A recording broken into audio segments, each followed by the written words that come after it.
Vande Mataram students. Students, today's our subject is English. In English subject, we see Unit 5, Section 1. तो बच्चों आज हम करने वाले हैं एक राइम और राइम का नेम है लिटिल गर्ल लिटिल गर्ल। बच्चों यहाँ पर एक आपको छोटी लड़की दिखाई दे रही है। तो छोटी लड़की है, उसको थोड़े से क्वेश्चन कोई पूछता है तो वो किस तरीके से उसको आंसर देती है वो यहाँ पर इस छोटी सी राइम में है। तो चलो बच्चों अभी हम देखते हैं। तो चलो बच्चों स्टार्ट करते हैं। Little girl where have you been? I have been to see grandmother over the green. What did she give you? Milk in a can.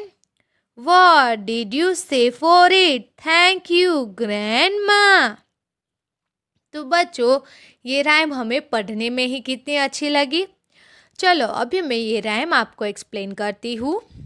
Little girl where have you been? ये little girl को कोई पूछता है कि वे little girl where have you been? ओ छोटी लड़की तू कहाँ पर गई थी? I have been to see grandmother over the green. मैं वहाँ पर जो ग्रीन है वहाँ पर मैं गई थी। क्यों गई थी? ग्रैंड मदर को मिलने के लिए। What did she give you? फिर वो वापस से पूछती है कि उसने तुझे क्या कुछ दिया और दिया तो क्या दिया? तो ये गर्ल आंसर देती है मिल्क इन अ कैन। मुझे कैन भर के मिल्क दिया। यहाँ पर आपको कैन दिख रहा है, वो कैन भर के मुझे मिल्क दिया। अभी आगे देखें। What did you say for it? तुझे मिल्क भर के कैन तो दिया लेकिन तूने उसके बदले में कुछ बोला। तो ये गर्ल बोलती है थैंक यू ग्रैंडमा। मैंने बोला थैंक यू ग्रैंडमा। तो बच्चों अगर कोई आपको कोई थिंग देता है या फिर कोई गिफ्ट देता है तो आप बोलते हो ना थैंक यू, इस लड़की की तरह। और थैंक यू हमें बोलना भी चाहिए। अगर कोई हमें कुछ देता है तो हमें थैंक यू बोलना चाहिए। ओके बच्चों, चलो अभी ये राइम हम बोलते हैं। Little girl where have you been? I have been to see grandmother over the green. What did she give you? Milk in a can. What did you say for it? Thank you, grandma. चलो वापस से बोले। Little girl, where have you been? I have been to see grandmother over the green. What did she give you? Milk in a can. What did you say for it? Thank you, grandma. तो बच्चों अभी ये rhyme मैंने explain कर दिया आपको। अभी हम ये राइम की एक्सरसाइज करते हैं। तो उसके लिए हमें पेज टर्न करना होगा बच्चों। तो चलो पेज टर्न करने के बाद हमें यहाँ पर थोड़े से वर्ड्स दिखाई देते हैं, वो वर्ड्स हम पहले कर लेते हैं। New words. Little, over, thank you. बच्चों ये वर्ड्स के बाद हम आगे देखें तो क्या है? Learning for fun. A answer the question. यहाँ पर थोड़े से क्वेश्चन आंसर है वो हम देखते हैं। तो इसके लिए हमें एक सबसे पहले नोटबुक लेनी होगी और नोटबुक में मैंने क्वेश्चन पहले से लिखे हुए हैं। यहाँ पर देखो इस तरीके से मैंने सारे के सारे क्वेश्चन पहले लिख दिए हैं। अभी हम यहाँ पर क्या करेंगे? हम यहाँ पर आंसर लिखेंगे। तो चलो बच्चों स्टार्ट करते हैं। सबसे पहला वाला क्वेश्चन रीड करें। Where had the little girl been? वो जो छोटी सी लड़की थी वो कहाँ पर गई थी? तो लिटिल गर्ल कहाँ पर गई थी उसका आंसर यहाँ पर लिखते हैं। फिर मैं आपको एक्सप्लेन करती हूँ। The little girl, the little girl, the little girl had been, the little girl had been, the little girl had been over the green, over the green, वो ग्रीन के वहाँ गई थी, ग्रीन था वहाँ पर गई थी, to see the grandmother, to see her, उसकी ग्रैंडमदर के पास गई थी, to see her to see her grandmother. इस तरीके से हमें आंसर लिखना है। Now see number 2, what did the grandmother give her, उसकी ग्रैंड मदर ने उसको कुछ दिया था, क्या दिया था? मिल्क दिया था। तो यहाँ पर आंसर लिखे the grandmother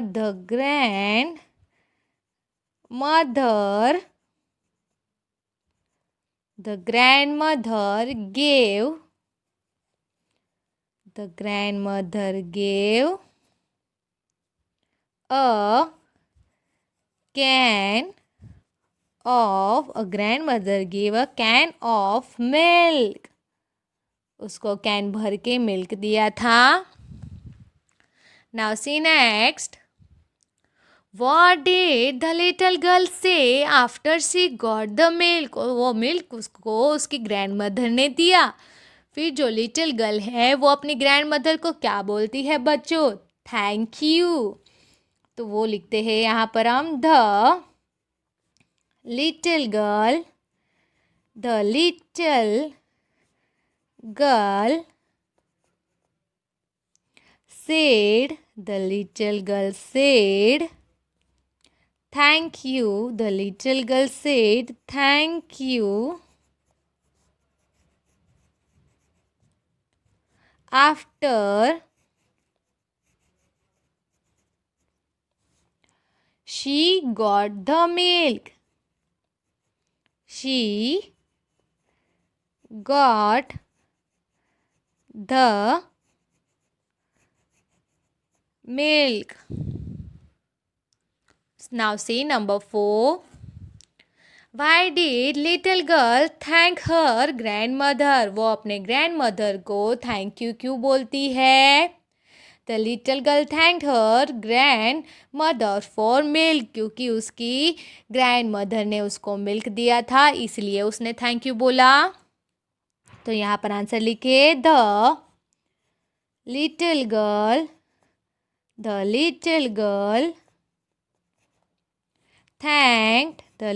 girl thanked her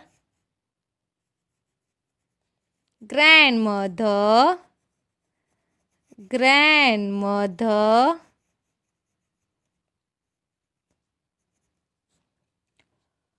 for milk. MILK, milk. तो बच्चों यहाँ पर सारे के सारे क्वेश्चन आंसर हमारे हो गए। अभी हम आगे का क्वेश्चन देखने वाले हैं, तो उसके लिए हमें टेक्स्ट बुक निकालना होगा अभी वापस से। तो टेक्स्ट बुक में हम आगे देखें तो learning and speaking, speak allowed. बच्चों हर बार ऐसे वर्ड्स हम करते हैं और ये सारे वर्ड्स क्या हो जाते हैं? ये सारे वर्ड्स हो जाते हैं राइमिंग वर्ड्स। तो चलो बच्चों रीड करें।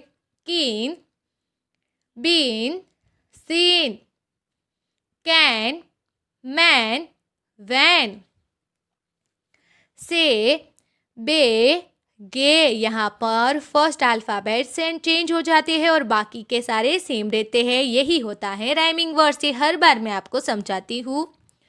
अभी हम आगे देखें पोलाइट वर्ड्स। बच्चों पोलाइट वर्ड्स क्या होता है? पोलाइट वर्ड जब भी ये सारे के सारे वर्ड्स होते हैं पोलाइट वर्ड। तो पोलाइट वर्ड हम रीड करते हैं, yes, please, thank you, welcome, excuse me, sorry.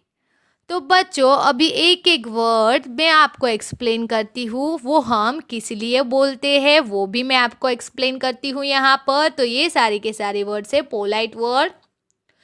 तो बच्चों सबसे पहले हम ये देखते हैं कि हम थैंक यू कब बोलते हैं। से thank you when someone help you और डज समथिंग फॉर यू। हम थैंक यू तभी बोलते हैं कोई हमारी हेल्प करता है तभी, और कोई हमारे लिए कुछ स्पेशल करता है तभी भी हम क्या बोलते हैं, थैंक यू बोलते हैं। तो ये हो जाता है पोलाइट वर्ड। दूसरा पोलाइट वर्ड से please when you ask someone to do something or to do something for you।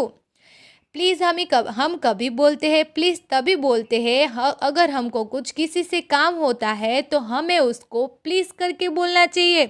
अगर हम प्लीज़ करके बोलेंगे तो ये एक पोलाइट वर्ड है, उसकी वजह से हमारा काम आसानी से हो जाता है। अगर आप ऐसे बोलो कि please give me a pencil, तो ये हो जाता है पोलाइट सेंटेंस पूरा। अगर आप सिर्फ ऐसे बोलो गिव मी पेंसिल तो वो पोलाइट वर्ड नहीं होता है, उसके आगे प्लीज़ लगा तो इजीली कोई भी आपको पेंसिल देता है, please give me a pencil. तो इस तरीके से आपको बोलना चाहिए। सी next, say excuse me when you must interpret someone.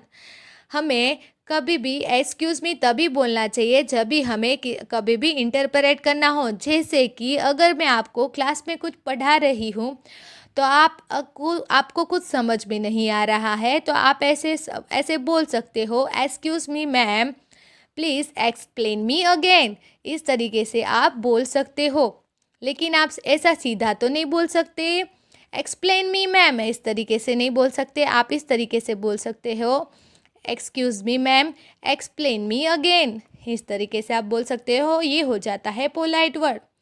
C I am sorry when you make a mistake और हर्ट समवन। अगर आप कभी भी गलती से किसी को हार्म पहुंचाते हो, तो अगर आपकी कभी मिस्टेक हो जाती है तो आपको क्या बोलना चाहिए, आई एम सॉरी। तो बच्चों ये सारे के सारे हो जाते हैं पोलाइट वर्ड। अभी यहाँ पर थोड़े से सेंटेंस दिए गए हैं, वो हम रीड करना है। C write the polite words be used in each situation. यहाँ पर थोड़े से सेंटेंस है सिचुएशन के, वो सिचुएशन पे आप कौन से पोलाइट वर्ड यूज़ करोगे वो आपको बोलना है। Number 1, your friend gives you a gift on your birthday. अगर आपकी फ्रेंड आपको बर्थडे पे गिफ्ट देती है तो आप क्या बोलोगे बच्चों, तो आप बोलते हो ना थैंक यू बर्थडे गिफ्ट के लिए। सो यहाँ पर हम लिखेंगे थैंक यू। क्या लिखेंगे स्टूडेंट्स, थैंक यू। क्या लिखोगे, thank you. You want someone to pass a salt at your table. अगर आप चाहते हो कि कोई आपके टेबल पे सॉल्ट पास करे तो आप क्या बोलोगे, प्लीज़। क्या बोलोगे, प्लीज़। कौन सा पोलाइट वर्ड यूज़ करोगे, प्लीज़। तो यहाँ पर हम लिखेंगे please. You accidentally spill water. अगर आप गलती से पानी गिरा देते हो तो आप क्या बोलोगे, आई एम सॉरी। क्या बोलोगे आप, आई am sorry, I am sorry. इस तरीके से आप पोलाइट वर्ड बोलोगे। आगे का देखें, you want to interpret two people having a conversation. अगर आपको 2 पर्सन कोई बात कर रहा है उसके बीच में बोलना है तो आपको क्या बोलना चाहिए, एक्सक्यूज़ मी। क्या बोलना चाहिए बच्चों, एक्सक्यूज़ मी। क्या बोलोगे आप, एक्सक्यूज़ मी। इस तरीके से बोलना है। A guest comes to your house. अगर कोई गेस्ट आपके घर पे आता है तो आपको कौन सा वर्ड यूज़ करना है, सबसे पहले वेलकम। क्या, वेलकम। कौन सा वर्ड यूज़ करोगे, वेलकम। इस तरीके से सारे के सारे पोलाइट वर्ड कभी बोलने हैं, ये हमें आ गया। अभी हम आगे देखते हैं, study skills, family tree, draw a lines for the peoples who live in your home to their picture, write the words. बच्चों यहाँ पर एक हमें फैमिली ट्री दिया गया है, तो वहाँ पर हमें साइड में जो सारे के सारे वर्ड्स दिए गए हैं वो हमें लिखना है। तो चलो बच्चों पिक्चर देख के लिखते हैं। तो ये वाला पिक्चर है ग्रैंडफादर का, तो यहाँ पर हम क्या लिखेंगे? ग्रैंडफादर लिखेंगे। क्या लिखेंगे बच्चों? ग्रैंडफादर। तो यहाँ पर आपको लिखना है ग्रैंड फादर। फिर ये है ग्रैंड मदर का, तो यहाँ पर हम क्या लिखेंगे स्टूडेंट्स? यहाँ पर हम लिखेंगे ग्रैंड मदर। Grand mother. अभी यहाँ पर देखो, ये है हमारी mother. So write here mother. ये father, so write here father, FATHER। Sister, write here sister. Brother, write here brother. तो यहाँ पर हमने जो एक फैमिली ट्री था वो उस पे हमने फिलअप किया। अभी यहाँ पर हमें रीड करना है, तो चलो बच्चों रीड करते हैं। Read and act. बच्चों ये क्वेश्चन पूछ रही हूँ, आप समझो कि ये मैं पूछ रही हूँ और आपको ये बोलना है। तो चलो बच्चों स्टार्ट करते हैं। ए वाला मैं बोलूँगी और बी वाला आप बोलोगे। तो चलो बच्चों स्टार्ट करते हैं। Is that your family tree? तो आप आंसर दो अभी। Was that with a bead?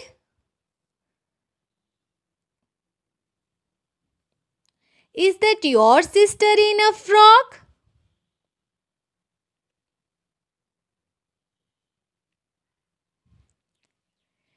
Is that your father in a coat? तो बच्चों उम्मीद है कि इसके बाद आप बोले रहेंगे इस तरीके से। Is that your family tree? Yes it is. Who is that with a beard? That's my grandfather. Is that your sister in frock? Yes, she is my sister. Is that your father in a coat? Yes, he is my father. अभी हम आगे देखते हैं। Let's speak. Let's speak. Speak करना है और यहाँ पर लिखना भी है। Number 1, this is my family. I have a mom. I have a mom and dad. My father's name is, बच्चों यहाँ पर आपके फादर का नेम लिखना है। मैं यहाँ पर आपको एग्जाम्पल देती हूँ, जैसे कि मैं यहाँ पर लिखती हूँ सुनील भाई। आपका फादर का जो भी नेम है वो आपको लिखना है। My mother name is blank. आपके मम्मी का नाम जो भी हो ये यहाँ पर लिखना है। मैं आपको एग्जाम्पल देती हूँ, मैं जहाँ पर लिख रही हूँ Sonal Ben. I have a, यहाँ पर आपको लिखना है I have a sister. I have a sister. Her name is, फिर उसका नाम लिखना है आपको। यहाँ पर मैं लिख रही हूँ my sister name is, I have a sister and her name is Meena. I have a, यहाँ पर आपको लिखना है brother. I have a brother. His name is जय। इस तरीके से आपको लिखना है। माई ब्रदर इज, आपके भाई जितना भी साल का हो उतने साल का यहाँ पर लिखना है। तो बच्चों इस तरीके से यहाँ पर आपको अपने आप फिल करना होगा। तो बच्चों यहाँ पर हमारा यूनिट 5 का सेक्शन 1 है वो कंप्लीट होता है। आगे का हम अगले वाले वीडियो में देखेंगे। तो अगले वाले वीडियो में मिलते हैं।